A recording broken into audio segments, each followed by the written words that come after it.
지난 2주 동안 여러분과 믿음에 대해서 함께 나누었습니다. 오늘 본문을 읽으시면서 아마 또 백부장인가 또 이런 생각을 하시는 분이 있으시리라고 생각합니다. 그런데 제가 뭐 그럴 만한 능력도 부족하지만 이 믿음에 대해서 조금 더 확실하게 우리가 결론을 맺고 나가는 것이 더 유익하겠다 생각이 되어서 여러분과 조금 더 이 본문을 가지고 나누길 원합니다. 오늘 본문은 이 마태복음이죠. 저희가 이전까지 2주에 걸쳐서 보았던 누가복음 본문과는 다른 본문이지만 같은 내용을 담고 있는 본문입니다. 굳이 우리가 좀 구분해 보자면은 지난 2주의 말씀은 이 백부장의 믿음이 어떤 믿음인가를 우리가 함께 나누었습니다. 믿음은 보는 것이다. 그렇게 말했습니다. 바랄 수 없고 이해할 수 없는 그 대상을 정말 마음의 소원을 가지고 바라보는 것, 그것이 믿음이다. 이렇게 나누었습니다. 그리고 지난주에는 저희가 어떤 것을 나누었습니까? 그것처럼 바라보았던 백부장의 믿음이 얼마나 특별하길래 예수님께서 그렇게 백부장의 믿음을 칭찬하셨는가? 백부장에게 무엇인가 특별한 것이 있다는데 그것이 과연 무엇인가? 이 내용들을 살펴보았습니다. 예수 그리스도 그분에 대한 절대적인 신뢰를 이 백부장이 가지고 있었습니다. 그는 이방인입니다. 직접 본 사람도 믿지 못하는데 그저 주워들은 소문으로도 그 마음에 이미 그분이 메시아이고 그분이 내 종의 병을 분명하게 고쳐줄 수 있을 것이라는 확신을 가지고 있었던, 그 믿음을 가지고 있었던 사람이 바로 백부장이었습니다. 그리고 두 번째로 눈으로 볼 수 있는 기적 같은 현상이 아니라 이 백부장이 구했던 것은 그 예수 그리스도 그분의 입에서 나오는 말씀, 선포를 기다리고 사모했다라는 것입니다. 우리가 그렇잖아요. 하나님의 말씀을 잘 안다고 하죠. 그리고 많이 읽어요. 그래도 믿음이 없어서 각각 자신의 뜻대로 살아가는데 하나님의 말씀을 잘 모르는 자가 오히려 그 말씀에 대해서, 그 예수님의 선포에 대해서 너무나 분명한 확신을 가지고 흔들리지 않는 믿음을 가지고 있었다는 것입니다. 기적 같은 일이죠. 그래서 주님이 이 백부장의 믿음을 칭찬하셨다. 이 이야기를 저희가 나누었습니다.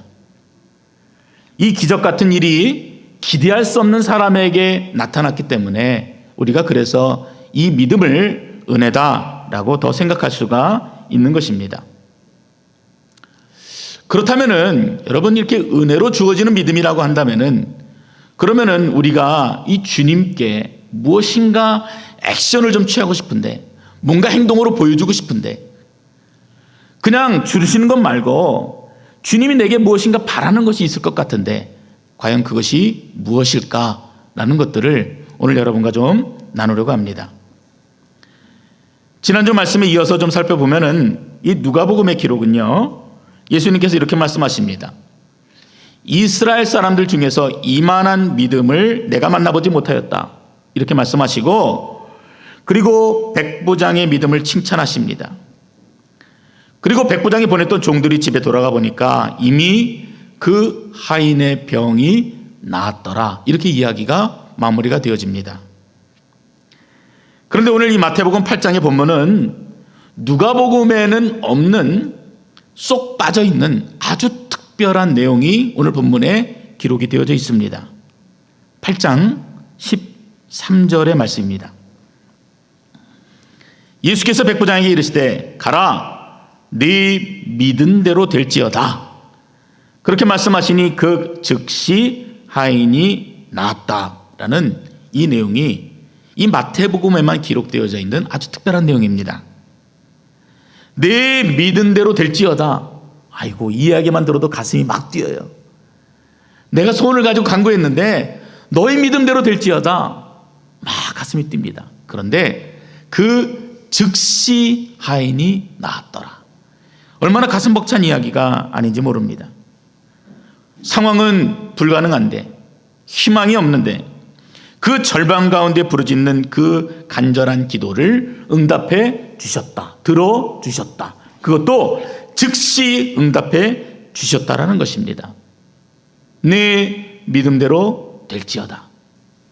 내 기도대로 될지어다. 예수님의 이 복된 선포가 오늘 여러분의 귀에도 분명하고 선명하게 들리시기를 주의 이름으로 축원드립니다. 정말 좋은 말이지요. 가슴 뛰는 말입니다. 내가 바라고 내가 구했던 모든 것들이 네 믿음대로 될지어다. 이것만큼 복된 말이 어디 있겠습니까? 마가복음 2장에는요 중풍병자를 고치시는 예수님의 이야기가 나옵니다. 예수님께서 가버나움에 들어가서 말씀을 전하실 때 그 말씀을 듣기 위해서 수많은 사람들이 예수님 주변에 몰려들었습니다. 예수님 집 근처에 가지도 못할 정도로 수많은 군중들이 예수님 주변을 둘러싸기 시작한 것입니다. 맛있는 맛집이 있으면요 사람들이 귀신같이 알고 그 집으로 가서 줄을 섭니다. 마찬가지예요. 교회에 은혜가 있고 성령의 역사가 나타나고 사람들이 변화되어지는 모습이 있고 생명이 있는 것들이 느껴지면요 말하지 않아도 사람들이 그곳으로 몰려들게 되어 있는 것입니다. 아마 지금 예수님 주변에 몰려들었던 사람들도 이 같은 사람들이 아닌가 이런 생각을 합니다. 80년대 후반에 한국에 경배와 찬양 운동이 절정을 이루고 있었습니다. 이때 교회 가운데요 막 찬양하는 일들이 막 일어나니까 없던 드럼들이 막 생기기 시작했고요. 그리고 아주 조그만 스피커 달아놓고 겨우겨우 이야기했었는데 막 대형 스피커, 좋은 스피커, 또 수입산 좋은 스피커들이 막 벽에 달리기 시작을 했습니다.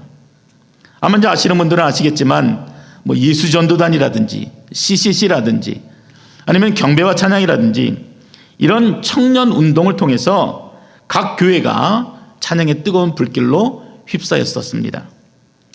저도 그때 이제 청년의 시대였기 때문에 이제 직장을 다니면서 찬양하는 것을 참 사모했던 것 같아요.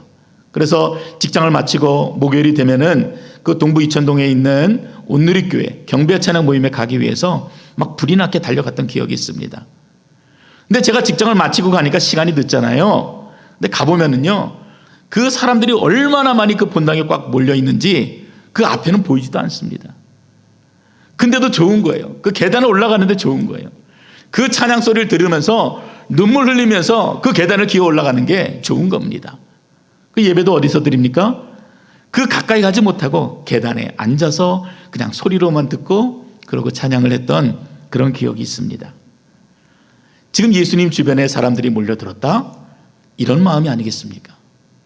그곳에 가니까 고침을 받더라.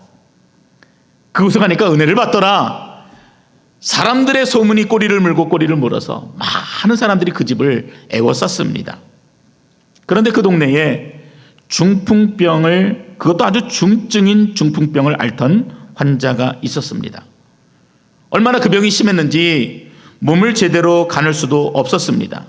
그래서 네 친구가 들 것을 준비하고 이 중풍병자를 거기에 싣고 그 소문을 따라서 예수님께 데려가고자 했던 것입니다. 근데 사람이 너무 많아요. 도무지 가까이 갈 수가 없습니다. 그래서 지붕을 뚫고 그 중풍병자가 누운 들것을 예수님 밑으로 내려 보냈습니다. 요즘 말로 하면은 미친 짓입니다.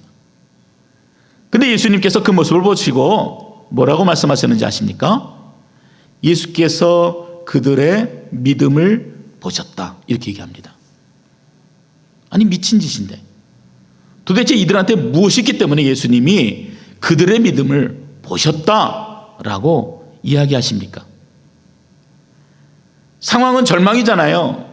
이해할 수 없잖아요. 장애물이 있어요. 그 앞에 나갈 기회조차 없습니다. 그런데 지금 이들의 어떤 행동을 보고 예수님께서 그 중풍병자를 고쳐 주셨다라는 것입니다. 오늘 본문의 백부장도 그렇고 분명히 예수님은 우리에게 어떠한 믿음의 행동을 요구하십니다. 반드시 동반되는 어떠한 행동이 모든 이적 가운데 공통적으로 등장을 합니다. 예수님의 이적들에서 그냥 겉으로 보이는 일들은요 이런 일들입니다. 백부장이 그 하인을 보냈던 일들, 중풍병자의 친구들이 지붕을 뚫고 들것을 내렸던 일들, 어떤 여인은 예수님의 옷자락을 붙들고, 어떤 여인은 울며 떼쓰면서 다윗의 자손이여 제발 나를 살려주소서 소리 지르고 외쳤던 일들, 뭐 그런 일들이에요. 그런데 그것이 다 전부가 아니라는 것이죠.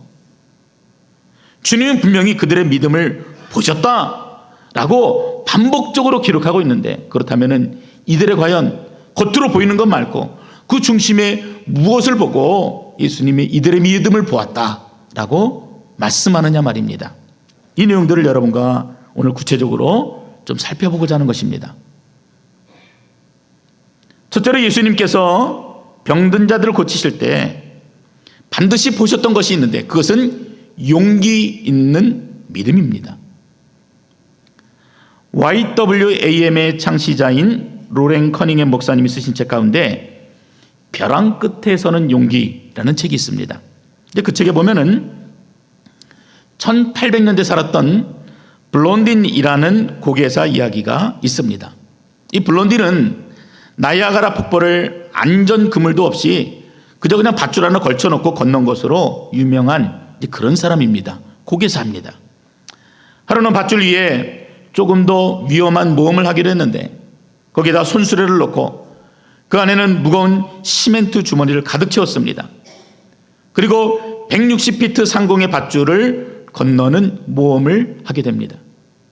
성공했습니다. 그러자 마음이 우쭐해졌어요. 그래서 이 블론딘이 또 다른 도전을 하기로 했는데, 이번에는 그 수레에다가 움직임이 있는, 흔들림이 있는 사람을 태우고 건너기로 한 것입니다. 용감한 지원자를 그 수레에 태웠습니다. 그리고 출발을 했습니다.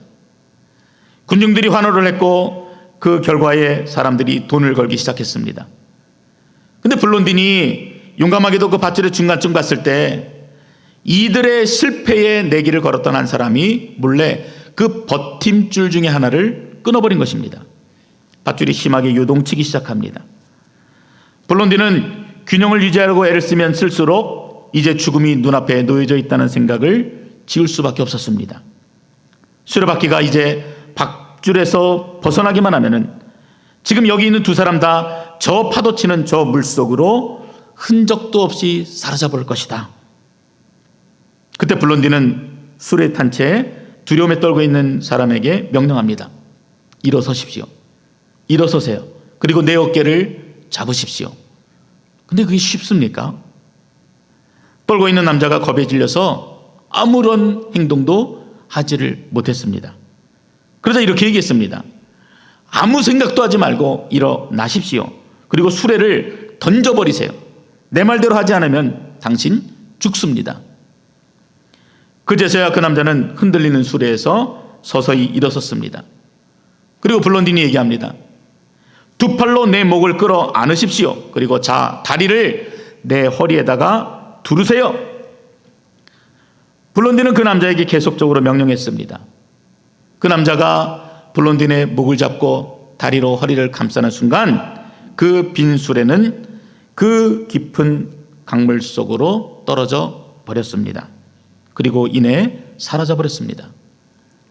그리고 이 고개사는 오랜 경험으로 단련된 근육을 사용해서 그 흔들림이 가라앉을 때까지 밧줄 위에서 조금도 움직이지 않았습니다. 그리고 그 움직임들이 잠잠해지자 수레에 탔던 그 남자를 어린아이처럼 안고 조금씩 앞으로 나아갔습니다.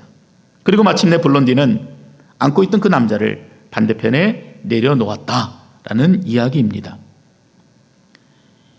이것이 오늘 우리에게 요구하시는 그런 믿음이 아니겠습니까? 백부장이 보았고 중풍병자와 그 친구들이 가졌던 그 믿음 말입니다. 수레에 탔던 남자가 고개사를 온전히 믿고 자신의 생명을 아낌없이 내맡긴 것처럼 지금 내가 처한 상황은 벼랑 끝에 있지만 희망도 보이지 않지만 절망할 수밖에 없지만 그래도 나를 안고 가시는 그분이 전능하신 하나님이시다. 나를 살리시고 나를 만드시고 나를 이끄시는 하나님이 불가능이 없으신 하나님이시다 라는 그 믿음을 오늘 우리에게 원하신다라는 것입니다. 히브리서 11장 1절의 말씀이지요. 믿음은 말하는 것들의 실상이요 보지 못하는 것들의 증거. 이 말씀처럼 보이지 않지만 지금 그 하나님을 절대적으로 신뢰하는 믿음을 오늘 우리에게 요구하십니다. 실상은 안 보이지만 하나님에 대한 강한 확신을 가지고 바라고 구하라, 이렇게 우리에게 말씀하시는 것입니다. 예수님은 병든 자들을 고치실 때도요 꼭 하셨던 질문이 있습니다. 네가 낫기를 원하느냐? 네가 무엇을 원하느냐? 네가 이 일을 할 것을 내가 믿느냐? 예수님 모르세요? 다 아시는데도 무엇인가 이 사람에게 꼭 확인해보고 싶은 마음이 있으시기 때문에 물어보시는 겁니다. 용기 있는 믿음, 결단이 되어지는 믿음, 확신을 갖는 믿음, 그 믿음을 주님이 요구하시는 거예요. 그래서 우리로 하여금 강한 믿음이 있을 수 있도록, 강한 신뢰를 가질 수 있도록 용기 있는 믿음을 가지고 벼랑 끝에서도 한 발자국 앞을 내디딜 수 있도록 우리에게 그 믿음을 요구하신다는 것입니다. 성경의 몇 가지 예를 들어보겠습니다. 이스라엘 백성들에게는 여리고 성벽을 7일 동안 돌기까지 순종해야 하는 그 용기 있는 믿음을 요구하셨습니다. 나아만 장군에게는 선지자가 지시한 대로 며칠을 걸어서 요단강에 도착해야 했고, 그리고 별로 깨끗하지도 않는 그 물에 7번 몸을 씻고 담그는 그 용기 있는 믿음을 요구하셨습니다. 날 때부터 소경이었던 자는 예수님의 말씀대로 실로암 연못에 가서 그 물로 눈을 씻는 그 용기 있는 믿음을 요구하셨습니다. 근데 여러분 생각해 보십시오. 여리고성을 7번만 돌아야 무너집니까? 주님이 한 번만 돌아도 무너지게 할 수 없습니까? 있지요. 아니, 한 번을 돌지 않아도 하나님께서는 그 성을 흔적도 없이 무너뜨리실 수가 있으십니다. 하나님께서는 요단강에 단 한 번을 씻어도 그 문둥병을 깨끗하게 고치실 수가 있으십니다.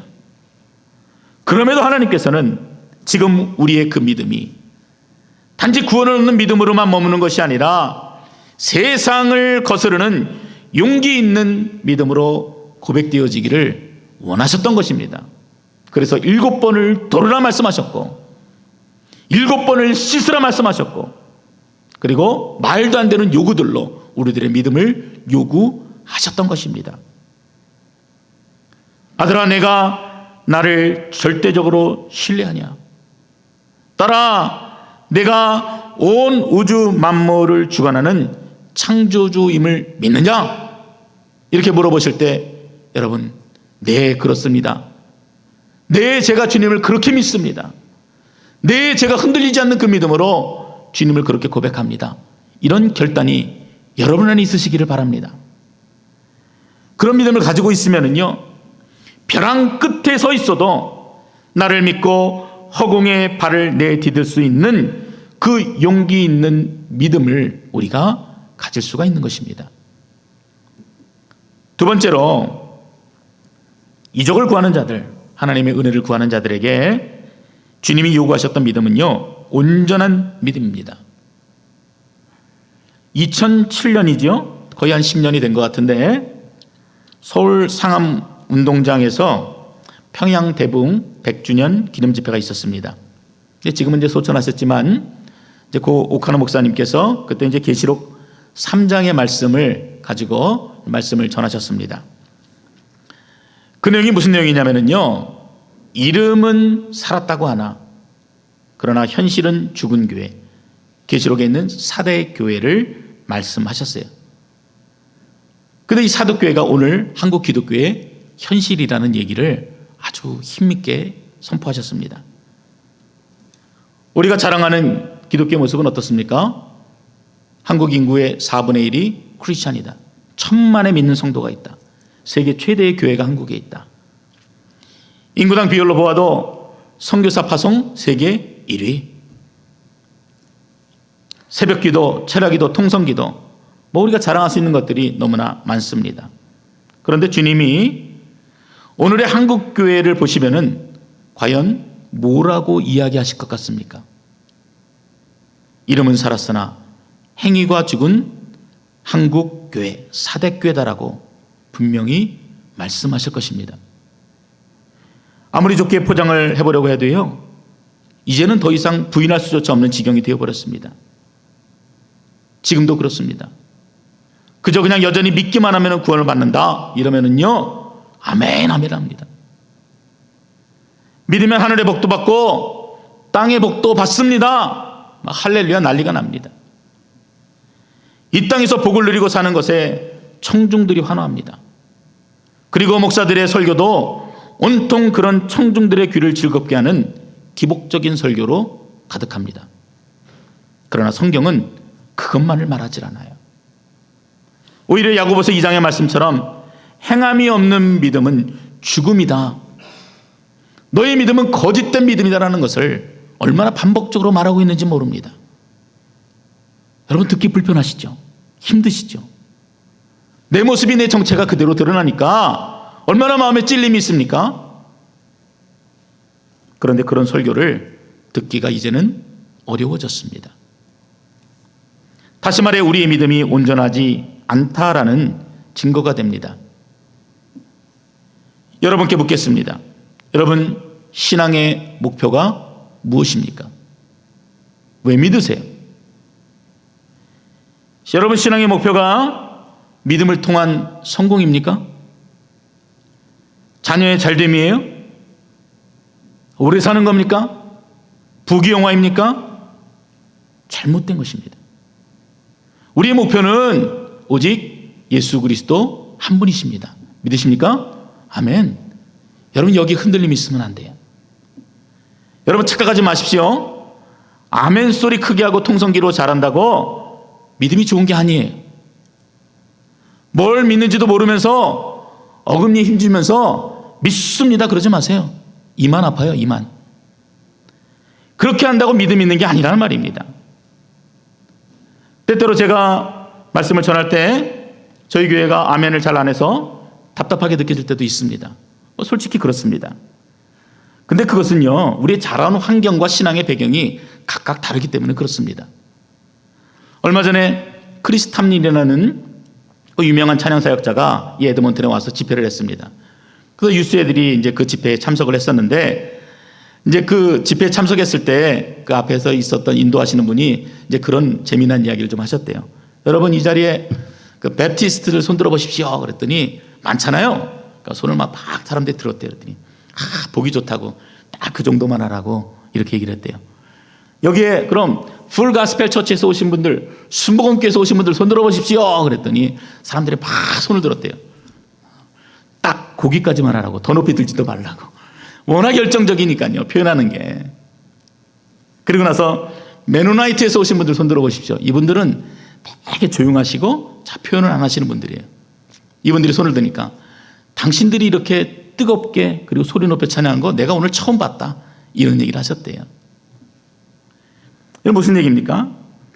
그것은요 우리가 자라온 신앙의 배경이 각각 다르지 우리가 아멘을 크게 하고 목소리 높여서 할렐루야 더 한다고 그게 좋은 믿음이 결코 아니라는 것입니다. 다른 것이에요. 방언을 하고 신유의 은사가 있다고 믿음이 좋다고 오해하지 말라는 것입니다. 착각하지 말라는 것입니다. 은사를 가진 분들 치고 겸손하게 그 믿음을 삶으로 증명하시는 분들을요 제가 별로 보지 못했습니다. 오히려 그분들 가정을 보면은요 더 엉망이에요. 남을 속이고 거만하고 교회에 해가 되시는 분들이 얼마나 많은지 모릅니다. 강하게 아멘으로 화답하지 않으셔도 좋습니다. 그러나 온전한 믿음, 바로 알고 믿는 그리고 고백하는 믿음으로 그리고 삶으로 여러분의 믿음을 증명하고 사시는 그런 믿음을 구하시고 나타내시기 바랍니다. 이때는 좀 아멘 좀 하시죠. 예. 입만 살았고 행위가 죽어버린 사대교회와 같은 거짓 믿음을 경계하시는 여러분이 되셔야 하는 겁니다. 마지막으로 하나님께서는 아니 0%의 가능성에도 고백되는 그 믿음을 우리에게 요구하십니다. 복음서에서는요, 많은 이적들이 기록되어져 있습니다. 근데 이 하나님의 특별한 이적을 경험했던 자들에게는 동일한 패턴들이 등장하게 됩니다. 제가 그 관련된 본문들을 읽어드릴 테니까 여러분들이 한번 그 반복되는 패턴이 무엇인지를 한번 찾아보시기 바랍니다. 먼저는 오늘 본문인 이 8장 13절입니다. 예수께서 백부장에게 이르시되 가라, 네 믿은 대로 될지어다 하시니 그 즉시 하인이 나으니라.